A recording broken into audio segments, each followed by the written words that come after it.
সংগ্রামী উপস্থিতি এবং নগরবাসী যারা আশপাশ থেকে শুনছেন, তারা ইতিমধ্যে এই সমাবেশের ব্যানার এবং দুজন বক্তার বক্তব্য শুনেছেন এবং বুঝতে পারছেন যে এখানকার আজকের এই সমাবেশের আমাদের বন্ধুদের বক্তব্যটা কি। তাও বলছি যে পার্বত্য চট্টগ্রামে যে আইন দ্বারা দুদিন ধরে পরিচালিত হতো 1900 সালের রেগুলেশন, সেই রেগুলেশন থেকে অকার্যকর করতে সেই রেগুলেশন থেকে সম্পূর্ণভাবে অকার্যকর করতে এক ষড়যন্ত্র এই বাংলাদেশে চলছে। আইন বলতে আপনারা সাধারণ মানুষ,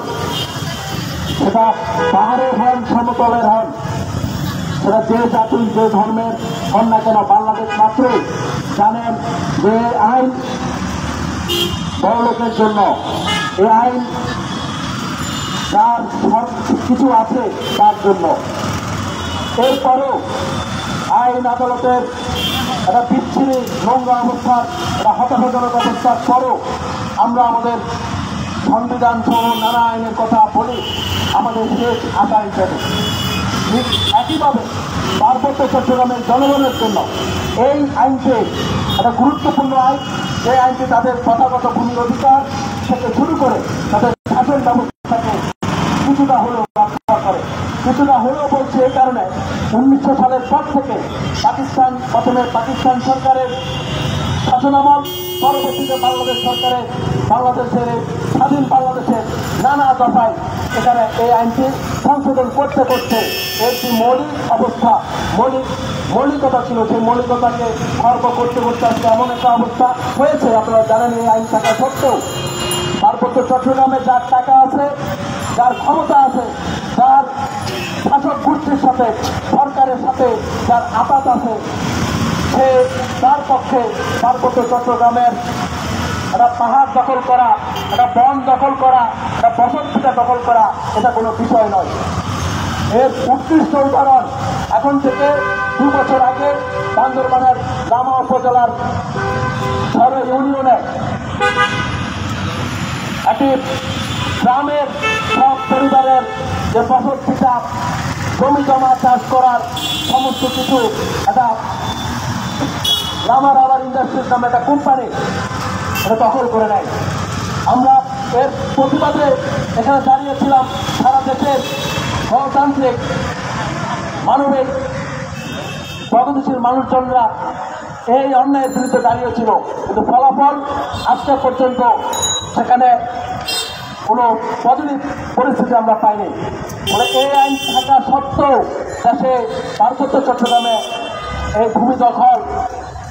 এই ভূমি লুণ্ঠন চলছিল এবং সেটাকে আরো আমার মনে হয় যে সেটাকে আরো বেগবান করার জন্য এই যে উচ্চ আদালতে যে এই জিএসটি রেগুলেশন বাতিলের তাদেরকে অকার্যকর করার জন্য যে আলাপ চলছে, যে রায় আসন্ন, সেই রায়ের গতিটা হবে এই যে পাহাড়ের এই যে শত শত বছর ধরে, 1000 বছর ধরে এই যে ভূমিপুত্ররা যারা তারা তাদের আর সেই ভূমির আইনটিটা, তাদের সত্যটা, তাদের মালিকানাটা তারা দাবি করতে পারবে না, এরকম একটা পরিস্থিতির আমরা আশঙ্কা করছি। ফলে আজকে এখানে 3 সংগঠনের আহত এই সমাবেশে, এই বিক্ষোভ মিছিলে আমার সংগঠন বাংলাদেশ ছাত্র ফেডারেশন এবং আমাদের ছাত্র সংগঠনগুলোর জোট গণতান্ত্রিক ছাত্রদের পক্ষ থেকে আজকের এই সমাবেশে সংহতি জানালাম। বন্ধুগণ, আপনারা জানেন যে বাংলাদেশে আজকে আইন আদালত যেখানে জনগণকে রক্ষা করবে, সুরক্ষা দেবে, সেখানে আজকে আইন আদালত জনগণকে সুরক্ষা দেওয়ার বদলে জনগণকে না হয়রানি, আইনিভাবে হয়রানি, জনগণকে হয়রানি করা, জনগণের সম্পত্তি লুটপাট করা, এতে এমনকি ধর্ষণের মতো অমানবিক ঘৃণ্য কাজগুলো আজকাল এখানে আইন দ্বারা, আদালত দ্বারা এখানে প্রতিষ্ঠিত হচ্ছে, অপরাধীরা এখানে সুরক্ষিত হচ্ছে। আমার মনে হয় যে পার্বত্য চট্টগ্রামে এবং সর্বোপরি সারা বাংলাদেশে এই স্বাধীন বাংলাদেশের যে আকাঙ্ক্ষা নিয়ে এখানে এখানকার জনগণ যুদ্ধে অংশগ্রহণ করেছিল, এটা স্বাধীন সার্বভৌম, এটা মানবিক মর্যাদা বয়, এটা দেশের একটা রাষ্ট্র সম্পদ কিছু সেই সম্পদ প্রতিনিয়ত এখানে লুণ্ঠিত হতে হতে আজকের এই পরিস্থিতি। সেটারই একটা ধারাবাহিকতা হচ্ছে এই আইনকে অকার্যকর করা। বাংলাদেশের জনগণ বারবার এখানকার স্বৈরশাসক, এখানকার সেনা শাসনের, এখানকার লুটপাটের বিরুদ্ধে, জুলুমের বিরুদ্ধে বাংলাদেশের জনগণ বারবার এখানে রুখে দাঁড়িয়েছে। পাকিস্তানের বিরুদ্ধে দাঁড়িয়েছে, এরশাদের বিরুদ্ধে দাঁড়িয়েছে, এখানকার সেনা শাসনের বিরুদ্ধে দাঁড়িয়েছিল। আমি বিশ্বাস করি বাংলাদেশের যে তরুণ প্রজন্ম হিসেবে এখানকার ছাত্র সমাজের প্রতিনিধি হয়ে আমি বিশ্বাস করি বাংলাদেশের জনগণ, বাংলাদেশে আজকে যে আইনি জুলুম চলছে, যে পুলিশি শাসনের জুলুম চলছে, আইনকে ব্যবহার করে জনগণের উপর একটা খরচ চাপানো, জনগণকে শাসন করা, জনগণের জীবনকে দুর্বিষহ করা, জনগণের পায়ের নিচ থেকে তার ভূমিকা কেড়ে নেওয়া, তার জীবন স্বপ্নকে কেড়ে নেওয়া, এই যে অবস্থাটা চলছে ফ্যাসিবাদী শাসন দুঃশাসনে গেলে চলছে, সে দুঃশাসনের বিরুদ্ধেও বাংলাদেশের আপামর জনতা রুখে দাঁড়াবে। সেদিন এখানকার পাহাড় সমতল সর্বস্তরে জনগণে রুখে দাঁড়াবে এবং এটা সত্যই যে পাহাড় সমতল থেকে শুরু করে বাংলাদেশের এখন জনগণের মধ্যকার যে বিভাজনগুলো আছে সেই বিভাজনগুলোকে দূরে সরিয়ে ঐক্যবদ্ধ হয়ে এই শত্রুদেরকে, এই জনগণের উপর লুট করা, জনগণের উপর শোষণ করা, জনগণের জীবনকে বিপর্যস্ত করার যে সমস্ত যন্ত্র, রাষ্ট্রযন্ত্র এখানে হাজির আছে, ব্যবস্থা এখানে হাজির আছে, দল ব্যক্তি হাজির আছে, এই দল ব্যক্তি যন্ত্রগুলোকে অকার্যকর করার জন্য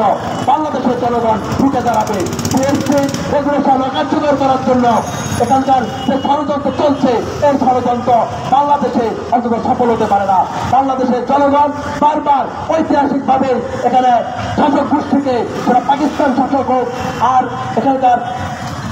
সারা শাসক হোক, এখানকার স্বৈরশাসক হোক, বাংলাদেশের প্রত্যেকটি সরকার জানে জনগণ জেগে উঠলে, জনগণের উত্তাপ ছড়ালে কারো হাতের শক্তি নেই, কোনো অস্ত্রের শক্তি নেই, কোনো ক্ষমতার শক্তি নেই, জনগণের বিরুদ্ধে ঢুকে দাঁড়াবে। এই জন্য পার্বত্য চট্টগ্রাম সহ সারা বাংলাদেশে জনগণের প্রতি এই আহ্বানটা জানাবো যে আইন বাতিল করে জনগণের উপর যে জুলুম চলছে সেই জুলুমের বিরুদ্ধে রুখে দাঁড়ান, ঐক্যবদ্ধ হন। ঐক্যবদ্ধ হওয়ার আহ্বান জানিয়ে এবং আমার সংগঠন বাংলাদেশ ছাত্র পরিষদের পক্ষ থেকে পুনঃ সংহতি জানিয়ে এবং এই আন্দোলনে ধারাবাহিকভাবে থাকার প্রতিশ্রুতি জানিয়ে আমি আমার বক্তব্য শেষ করলাম।